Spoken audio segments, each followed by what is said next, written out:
Hello everyone, कैसे हैं आप सभी लोग। मेरा नाम है तरुण तिवारी और मैं लेके हाजिर हो चुका हूं आप सब के लिए one of the most awaited and one of the most important topic from your examination point of view, जो कि एंशियंट इंडियन हिस्ट्री में हम जानते ही हैं कि Harappan civilisation one of the most important topic. हर एग्ज़ाम में, चाहे यूपीएससी लेवल से छोटे वनडे एग्ज़ाम में हो, हर जगह इसकी इम्पोर्टेंस बहुत ज़्यादा रहती है। क्यों रहती है? क्योंकि हमेशा इससे क्वेश्चन आते हैं। जितना ज़्यादा क्वेश्चन आएंगे उतनी ज़्यादा इम्पोर्टेंस होगी। तो हड़प्पन सिविलाइजेशन को हम लोग एक बहुत ही इम्पोर्टेंट टॉपिक की तरह ही देखते हैं, पढ़ते हैं और जानते हैं। तो इसी चीज़ को ध्यान में रखते हुए इसका एक फुल फ्लेश जो आपका सिलेबस के अकॉर्डिंग सारी चीज़ें हम अच्छे से करके देखेंगे, ताकि आप बोर ना हो, लंबा क्लासेस ना चल जाए, लंबा लेक्चर ना हो जाए। इसलिए इसको मैं कई पार्ट्स में करने वाला हूँ। लगभग 2-3 पार्ट्स में आएंगे आपके ये सिर्फ हड़प्पन सिविलाइजेशन। क्यों? क्योंकि अच्छे तरीके से हम इसको करने वाले हैं, क्योंकि मैक्सिमम से मैक्सिमम आपके एंशिएंट हिस्ट्री से अगर टॉपिक को टच किया जाता है तो आपका हड़प्पन सिविलाइजेशन है। तो क्यों ना हम इसको अच्छे से करें, ताकि किसी भी तरीके से कैसा भी क्वेश्चन आए हम इसको क्या कर लें, फेस कर लें। ओके, इसी को ध्यान में रखते हुए ईच एंड एवरी टॉपिक को भी इसमें रखा गया है, रिसर्च करके एक तरीके से पूरी आपकी जो स्लाइड्स, पूरे आपके जो सारे कंटेंट्स हैं उसको रिसर्च करके मैं लेके आया हूँ from different books, from different topics, from different sources, कि कुछ छूटे ना। ठीक है ना? तो इसी को ध्यान में रखते हुए हम लोग एक एक चीज़ करते हुए सारी चीज़ों को क्या करेंगे, पढ़ेंगे और हर चीज़ों के बारे में जानेंगे। तो स्टार्ट करते हैं। जैसा कि हमें पता क्या करने पढ़ने जा रहे हैं, हड़प्पन सिविलाइजेशन। इसको एक नाम से और जाना जाता है, इंडस वैली सिविलाइजेशन। ठीक है ना? या इंडस वैली सिविलाइजेशन हिंदी में कहते हैं सिंधु घाटी सभ्यता, और हड़प्पन सिविलाइजेशन या हड़प्पन सभ्यता। ठीक है ना? तो चलिए एक एक चीज़ करके स्टार्ट करते हैं। सारी चीज़ों को कैसे क्या क्या था, कहाँ पे कब डेवलप हुई, कैसे कैसे क्या क्या था इसमें, कैसी सोसाइटी थी, कैसा एडमिनिस्ट्रेशन वगैरह भी था कि नहीं, कैसे लोग थे। एंशिएंट हिस्ट्री की बात हो रही है, one of the most ancient civilisation in the world, दुनिया की सबसे पुरानी सभ्यताओं में से एक। लगभग 5000 साल पहले ये सभ्यता जन्मी। ओरिजिन कैसे हुआ, कैसे सारी चीज़ें का प्रोसेस हुआ, फिर धीरे धीरे कई सालों तक, कई सदियों तक सभ्यता पनपी, फिर धीरे धीरे डिक्लाइन भी हो गई। उसके पीछे का रीज़न क्या था, तो सब एक एक चीज़ कैसे जानेंगे। उनका कल्चर कैसे था, उनकी इकनॉमी कैसी थी, उनकी रिलीजियस एक्टिविटीज़ कैसे हुआ करती थी, सारी चीज़ों को जानने की क्या करेंगे, कोशिश करेंगे। तो आगे बढ़ा जाए, देखते हैं एक एक करके इनके कैरेक्टरिस्टिक्स। तो इंट्रोडक्शन में हम सबसे पहले बताएंगे the history of the India begins with the birth of the Indus valley civilisation. इसके पहले तो देखा करो कि कहीं न कहीं आपके जो प्री हिस्टोरिक पीरियड हम लोगों ने पढ़ा, तो इतिहास की शुरुआत भी कहीं न कहीं यहीं से जानी जाती है कि हड़प्पन सिविलाइजेशन से। क्यों ऐसा क्यों है?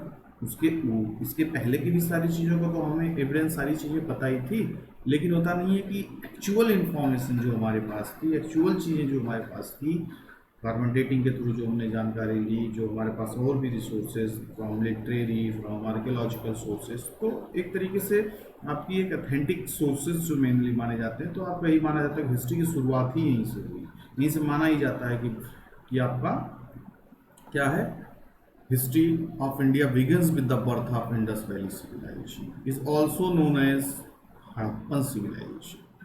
ठीक है ना? इंडस वैली सिविलाइजेशन को हड़प्पन सिविलाइजेशन भी कहा जाता है।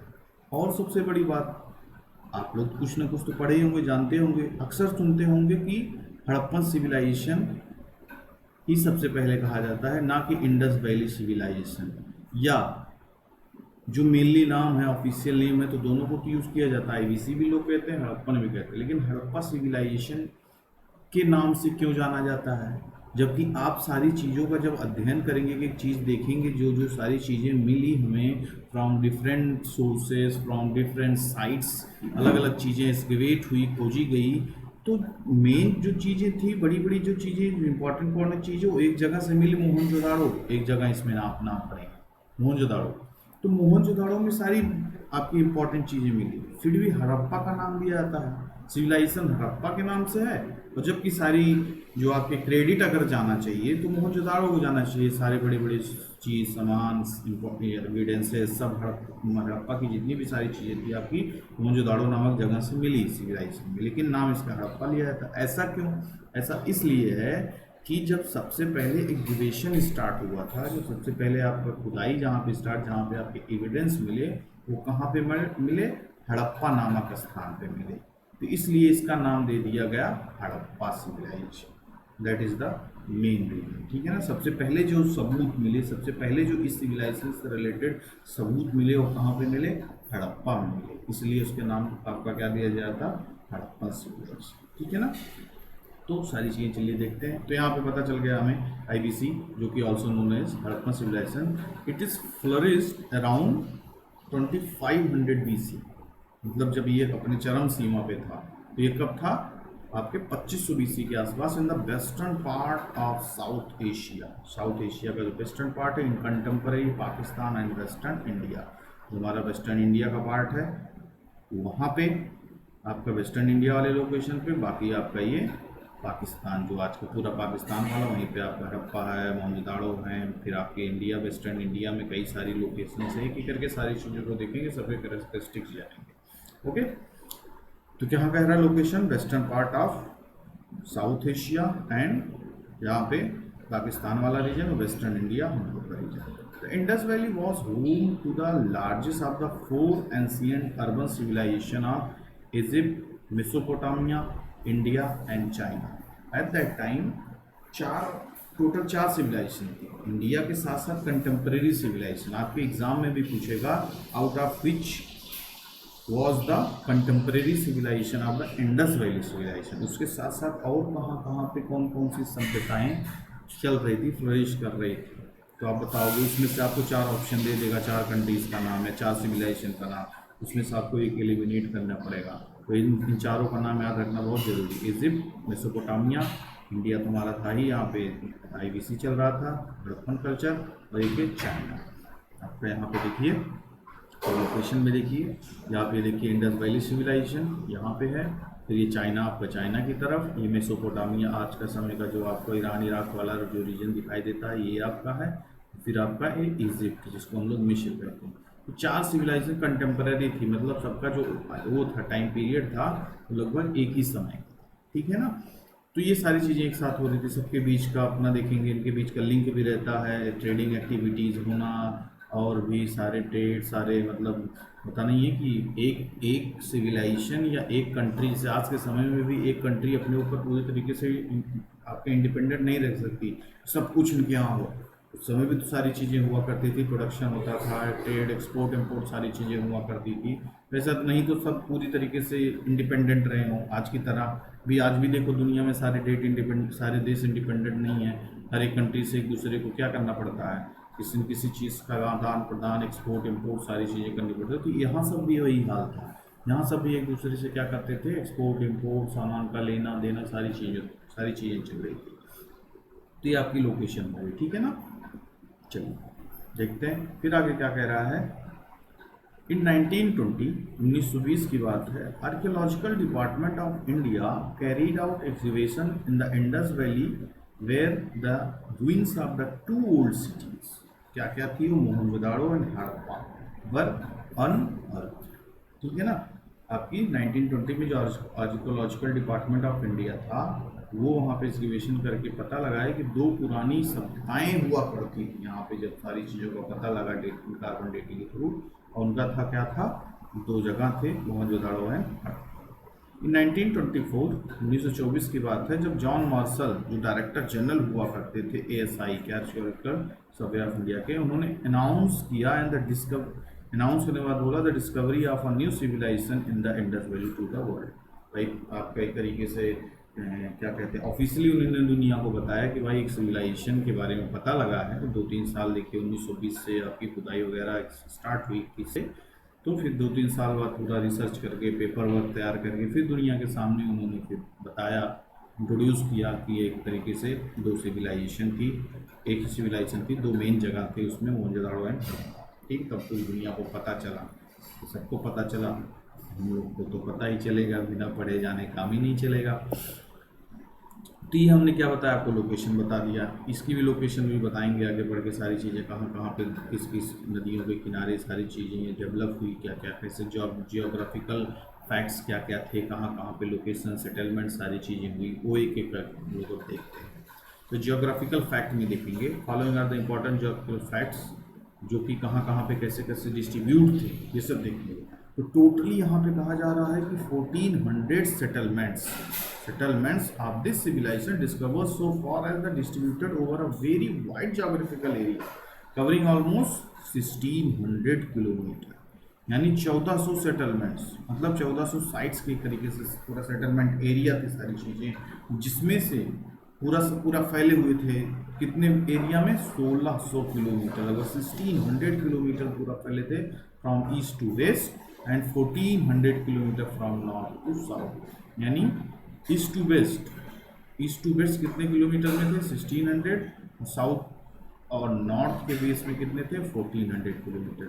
ये भी फैक्ट आप याद रखिएगा, पूछ लेगा, जैसे इंडिया का पूछ लेता है नॉर्थ टू वेस्ट और साउथ ईस्ट का क्या है, कमेंट बॉक्स में लिख के बताइएगा कितना है, कैसे है। एनसीईआरटी में आपके सारी चीज़ें मेंशन की गई हुई हैं, कितने किलोमीटर है north to west, east to west, तो लिख के बताइए। ओवरऑल इंडिया का क्या है, ये तो मैं चलो इंडस वैली सिविलाइजेशन का है मेनली, कहाँ से कितना था, ईस्ट टू वेस्ट कितना था 1400, आपका 1600 एंड नॉर्थ टू साउथ कितना था 1400, तो इतना डिस्टेंस था एक तरीके से, इतनी दूरी में फैला हुआ था।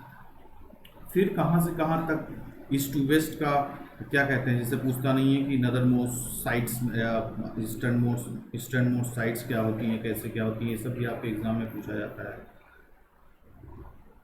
तो एग्जाम में आएगा कि पूछते हैं कि आपके नदर मोस्ट साइड में क्या था, ईस्टर्न मोस्ट साइड में क्या था, वेस्टर्न मोस्ट साइड में क्या था, ये भी चीज़ जानने की ज़रूरत है, तो आपको याद रखना। तो यहाँ पे देखिए आपको कह रहा है कि सुट्टा जेंडर इन बलूचिस्तान पाकिस्तान में जो भी है, ये आपका क्या था, वेस्टर्न मोस्ट साइड, ठीक है ना, वेस्टर्न मोस्ट साइड थी जो कि बलूचिस्तान में सुट्टा जेंडर नाम की जगह है।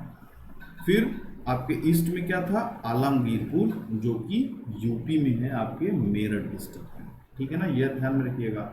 यहाँ पे भी वो देख लेते हैं, ये आपका हो गया ईस्ट, ये आपका हो गया वेस्ट, ये आपका हो गया नॉर्थ, ये हो गया आपका साउथ। तो ईस्टर्न मोस्ट साइट अगर कोई पूछेगा आपसे तो आप क्या बोलोगे, आलमगीरपुर, जो कि मेरठ डिस्ट्रिक्ट में है, कहाँ पे, यूपी स्टेट में। यहाँ पे वेस्ट के बारे में बताएगा, तो जब आप पाकिस्तान में जाओगे तो बलूचिस्तान में आपका सुट्टा जेंडर, ठीक है ना।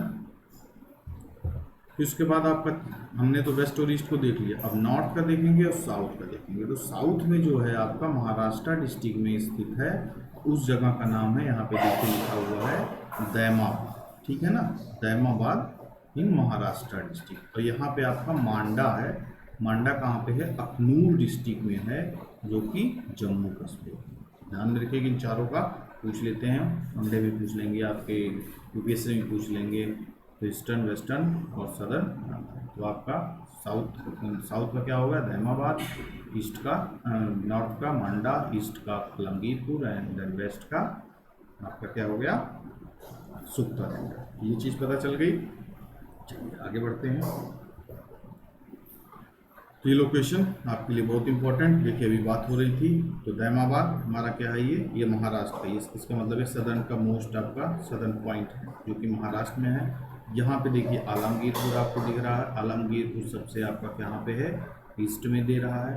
और यहाँ पे सुट्टा जेंडर, ये आपका बलूचिस्तान कहीं कहीं यहाँ पे है, ठीक है ना। तो सुट्टा जेंडर आपको यहाँ मिलेगा और मांडा आपको यहाँ पे मिल जाएगा नॉर्थ का, ठीक है ना। तो ये चारों लोकेशन आपकी हो गई। जैसे कि मैंने बताया ना कि ये कितनी दूरी में फैला हुआ था, ये आपका ईस्ट टू वेस्ट 1600 किलोमीटर में, इधर ही कितने दूरी में था, 1400 किलोमीटर में। ये भी आपका एक वो तैयार करके रखिए, ठीक है। चलिए आगे देखते हैं। About 1400 settlements of the Harappan culture are known from different parts of India, लगभग 1400 सेटलमेंट्स अबाउट, जिनमें से 9 to 5 settlement sites are now in India and 475 और इन पाकिस्तान, जिनमें से आपका क्या है 925 लगभग आपके कहाँ पे हैं, इंडिया में है, और 475 कहाँ पे हैं, पाकिस्तान में। फैक्ट एक तरीके से एग्जाम में पूछ लेगा, लाइन से उठा के दे देगा, तो फैक्ट भी याद रखना जरूरी है। The total geographical stretch of Harappan civilisation is about, वो तो किलोमीटर में था, ये आपका स्क्वायर किलोमीटर में आ गया एरिया एक तरीके से, तो 12,50,000 किलोमीटर स्क्वायर किलोमीटर में फैला हुआ पूरी तरीके से है, which is more than 20 times area of the Egyptian. अभी जैसे जो आपकी और सिविलाइजेशन की बात हुई थी ना, इजिप्टियन था, मेसोपोटामिया था, और आपका क्या था, चाइना था, कंटेम्पररी सिविलाइजेशन थी ना तीनों इसकी। तो इजिप्टियन सिविलाइजेशन से 20 टाइम्स इस एरिया इसका बड़ा था, and more than 12 times of the combined area of Egypt and Mesopotamia. और इजिप्ट और मेसोपोटामिया को भी अगर जोड़ देंगे तो भी 12 गुना बड़ा। सोचिए कितने दूर में फैला हुआ था, सबसे बड़ी सिविलाइजेशन। ठीक है ना, इसके बारे में फैक्ट पता चल गया। चलो आगे बढ़ते हैं। तो फिर जो large cities were surrounded by vast agricultural land, rivers and forests that were inhabited by scattered farming and pastoral communities and bands of hunter and food gatherers। ये जो आपकी सोसाइटी थी, ये जो लोग रहने वाले थे, तो क्या क्या किस तरीके से फार्मिंग एक्टिविटी भी करते, पेस्टोरल कम्युनिटी मतलब चरवाहे टाइप कम्युनिटी हुआ करती थी, बैंड ऑफ हंटर जो फूड गैदरर्स मतलब शिकारी और फूड गैदरर, फलों को जंगलों से कंदमूल को इकट्ठा करना खाना, इस तरीके की इनकी क्या हुआ करती थी, आपकी सोसाइटी हुआ करती थी। Exhibition are the eight sites of the Mohenjodaro, Harappa, Kalibangan, Lothal, Surkotada and Dholavira, these were the most important sites, have given us a fair idea about the various aspects such as town planning, economy, technology, relation of this civilization। इन सबसे क्या मिलता है हमें, maximum evidences और सारी चीज़ों की जानकारी मिलती है, जैसे कि इकोनॉमी कैसे हुआ करती थी, टेक्नोलॉजी कैसे हुआ करती थी, इनके रिलेशन कैसे थे, सारी सिविलाइजेशन का ओवरऑल व्यू मिलता है इन जगहों से। सारे कई सारे भी आप देखेंगे साइट्स कौन कौन थी, किसके लिए कि कौन जाना जाता था, ये सब सारी चीज़ें थी, ये सब मेन साइट्स आती हैं। ओके आगे बढ़े। चलो ये देखिए कि स्ट्रक्चर्ड वे में, जैसे कहा जाता ना, आज के 5000 साल पहले इतनी डेवलप सोसाइटी थी, स्ट्रक्चर्ड वे में सोसाइटी देखिए, सारी चीज़ें एक स्ट्रक्चर वे में। आज के समय तो देखो कहीं भी जमीन ले लो, कहीं बना लो, कोई तरीका नहीं है। तो एक तरीके से हमारे देश में तो एक ही दो शहर ऐसे हैं जो स्ट्रक्चर वे में बने हुए हैं, जैसे कि आपका चंडीगढ़ हो गया और कुछ जैसे नोएडा हो गया, यूपी में एक तरीके से बसाए हुए शहर है। बाकी सब तो ऐसे जहाँ जो पाया खरीद लिया बिना किसी तरीके के बना लिया, चाहे जितने मंजिल, चाहे घर बना लिया, चाहे सड़क के किनारे बना लिया, कोई नहीं, कोई सिस्टम ही नहीं। लेकिन उस समय इतने तरीके बहुत से सारी चीज़ें हुआ करती थी। बड़े लोग अपना एक एरिया में, छोटे लोग एक एरिया में, ड्रेनेज सिस्टम सारे भी देखिएगा, सारी इनकी पूरी प्लानिंग स्ट्रक्चर कैसे क्या था। आपको अरे वाह, 5000 साल पहले इतनी तौर तरीके से सारी चीज़ रहते थे, इस समय तो एकदम कुछ ही नहीं दिखा रहा है इससे। तो इतना पूरा इनका सिविलाइजेशन का कल्चर था इस तरीके से। ठीक है ना। फिर क्या है, mostly the urban settlements were located, बीच बीच में river located on the river banks of which only 40 settlements, सिर्फ और सिर्फ 40 settlements were located on the Indus and its tributaries. ठीक है ना, सिर्फ 40 सेटलमेंट्स कहाँ थे लोकेटेड थे आपके, Indus and its tributaries. As many as 1100, मतलब लगभग टोटल का 80% settlements were located on the vast plain between the Indus and Ganga, comprising mainly the Saraswati river system, जो कि अब नहीं एग्जिस्ट करता। उस समय सरस्वती रिवर सिस्टम भी हुआ करता था, नदी हुआ करती थी इंडस और गंगा के साथ साथ। ठीक है ना, उसकी भी बातें हुई हैं, वो नहीं एग्जिस्ट करती। तो आप मैप में देखोगे सारी चीज़ों का मैप आगे मैं रखा हूँ। जब आपके पास ये सरस्वती रिवर सिस्टम, जहाँ पे ये सरस्वती वैली आपका रिवर सिस्टम था, इधर आपका इंडस था, फिर यहाँ पे आपका गंगा था। तो अब तो ये जैसे आज के समय नदी नहीं है, पहले हुआ करती थी, तो माना जाता था कि यहाँ पर भी आपका पूरा फ्लरिश्ड हुआ था, पूरी सारी चीज़ें बसी थी। तो कुछ लोग इसको बोलते हैं सरस्वती सिविलाइजेशन भी के नाम से भी जानते हैं, जो स्कॉलर्स वगैरह थे उन्होंने आगे उसी की बात की हुई है। About 250 settlements were found in India beyond the Saraswati river system, a number of them were located in Gujarat and few in Maharashtra. The distribution pattern of settlements shows that the focus of Harappan civilization was not the Indus but the Saraswati river and its tributaries। ठीक है ना, which flowed between the Indus and Ganga, जो Indus और गंगा के बीच बहती थी। ठीक है ना, इससे भी ज़्यादा फोकस हुआ सारी चीज़ें, मतलब उनको लगा कि यहीं पे सारी चीज़ें। Therefore few researchers prefer to call it Saraswati civilisation और इंडस सरस्वती सिविलाइजेशन के नाम से भी जानते हैं। ठीक है ना, एग्जाम में पूछ ले आपसे तो ऐसा नहीं है कि बिल्कुल गलत मार दीजिएगा। According to the focus, according to the importance तो ये भी एक सिविलाइजेशन के नाम से जाना जाता है। और भी हड़प्पन को एक ब्रॉन्ज एज सिविलाइजेशन के भी नाम से जाना जाता है। तो ये सब सारे चीज़ फैक्ट वगैरह जानते रहिए, तैयार करते रहिए, क्योंकि कहीं से भी घुमा के किसी भी तरीके से पूछ सकता है। चलिए, the settlement belonging to the civilisation can be classified. जो सेटलमेंट्स आपके डिफरेंट डिफरेंट जगह पे सारी चीज़ें कहीं छोटे कहीं बड़े, तो उस आधार पे दो भागों में बांटा गया है।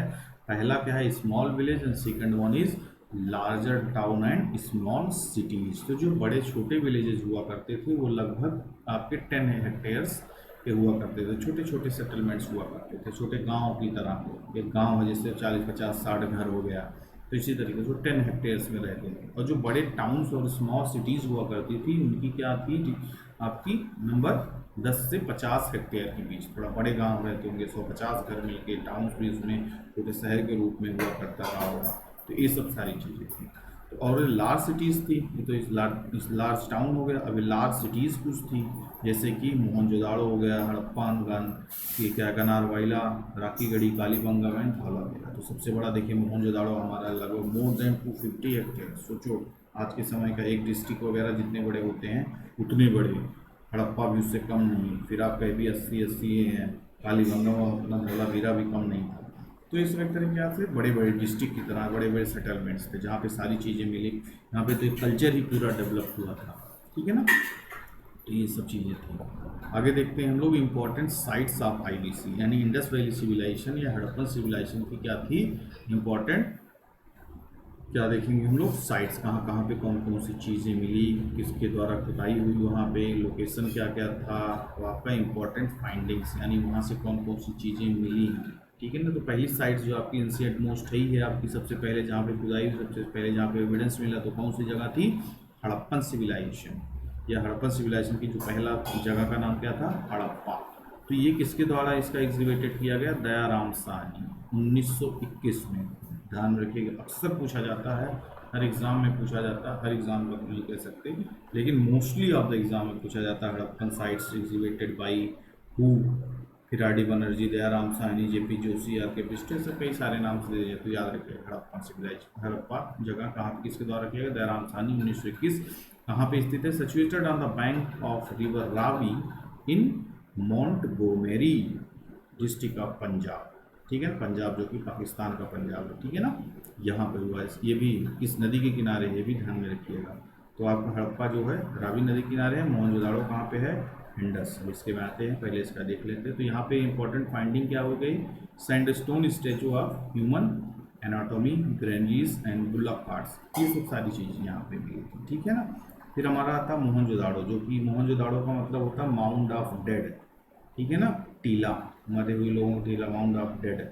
तो ये किसके द्वारा किसके द्वारा एग्जीबिट किया गया, आपका आर डी बनर्जी साहब ने इसकी खुदाई करवाई थी 1922 में, ठीक है ना। Situated on the bank river of Indus, इन दोनों का तो तुक्का याद ही रखिएगा, हड़प्पा रावी के किनारे है, इंडस के किनारे मोहनजोदाड़ो है, इन लारकाना डिस्ट्रिक्ट ऑफ पंजाब, दोनों पंजाब में स्थित हैं। यहाँ पे क्या क्या मिला, रेड बाथ मिला था, ग्रेनरी मिला था, bronze dancing girl, seal Pashupati Mahadev statue, steatite statue of beard man, a piece of women cotton. ये सब सारी चीज़ें पूछी जाती है एग्जाम में कि आइडेंटिफाई, यहाँ से क्या मिला, यहाँ से क्या मिला, तो कंफ्यूज ना होना। तो कंफ्यूज होना का सबसे बड़ा कारण ये है कि बार बार रिवाइज ना करना। तो सारी चीज़ों को आप एक बार, 2 बार, 4 बार, 5 बार देख लीजिएगा। Important findings, location is related why सब इंपॉर्टेंट है, कुछ भी छोड़ने लायक नहीं है। आगे देखते हैं सुक्ता जेंडर, ये किसके द्वारा किया गया था, स्टीन के द्वारा इन 1929। ये कहाँ पे स्थित है, सदर्न वेस्टर्न बलूचिस्तान प्रोविंस में है, जो कि पाकिस्तान ऑन द तरीके, ठीक। यहाँ पे क्या क्या मिला, अ trade point between Harappan and Babylon, Macedonia, Babylon और हड़प्पन के बीच में एक ट्रेड पॉइंट हुआ करता था, तो उसकी जानकारी मिली यहाँ पे, ट्रेड पॉइंट मिला। फिर आता है चुहंदारो, ये एनजी मजूमदार द्वारा खोजा गया था, 1931 में एग्जीबिट किया गया था, Sindh on the Indus river, ठीक है ना। कहाँ पे लोकेशन है, इंडस नदी के बेट मेकर शॉप मिला यहाँ पे, footprint of a dog chasing a cat, यानी फुटप्रिंट्स मिले कि डॉग चेजिंग अ कैट, ठीक है ना। अमरी, ये भी इंपॉर्टेंट प्लेस है, एनजी मजूमदार द्वारा यहाँ पर भी खोजा गया था, और ये 1935 में on the bank of Indus river. और यहाँ पे क्या मिला था, एंटेलोप एविडेंस मिले थे, यानी एंटेलोप मतलब क्या होता है, हिरन, ठीक है ना, उसके एविडेंस वगैरह मिले। आगे देखते हैं कालीबंगम के बारे में। कालीबंगम घोसे इन 1953। कालीबंगम कहाँ पे स्थित है, लोकेशन भी आपका पूछता है, ये दो चीज़ें तो अक्सर आती हैं, मिलाइए, मैच द फॉलोइंग। तो कालीबंगम कहाँ पे, राजस्थान में है, on the bank of Ghaggar river. तो ये पूछता है कि कालीबंगम किस नदी किनारे है, घग्गर रिवर के किनारे, कहाँ पे है, राजस्थान में। यहाँ कहाँ कहाँ क्या क्या मिले, फायर अल्टर, हवन कुंड मिले, कैमल के वोन्स मिले, वुडन प्लॉग मिले, ये सब सारी चीज़ों के सबूत मिले। Lothal, one of the most important site, R Rao के द्वारा एग्जीबिट किया गया इन 1953। कहाँ पे है लोथल, गुजरात में है, on Bhogava river near the gulf of Cambay, Cambay की खाड़ी के पास भगवा रिवर के किनारे। यहाँ पे क्या मिला, first man made boat, dockyard, rice husk, fire altar, chess playing.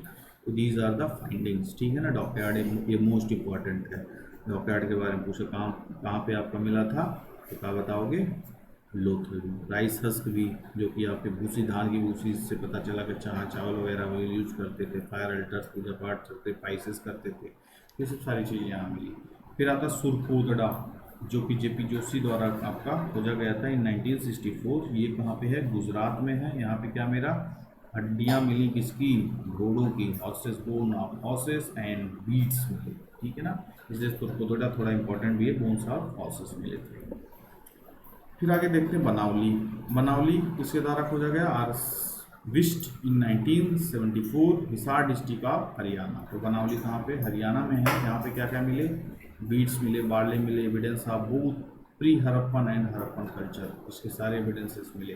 Dholavira, one of the important site, ये किसके द्वारा आपका एग्जिबिट किया गया, जेपी जोशी साहब के द्वारा 1985 में।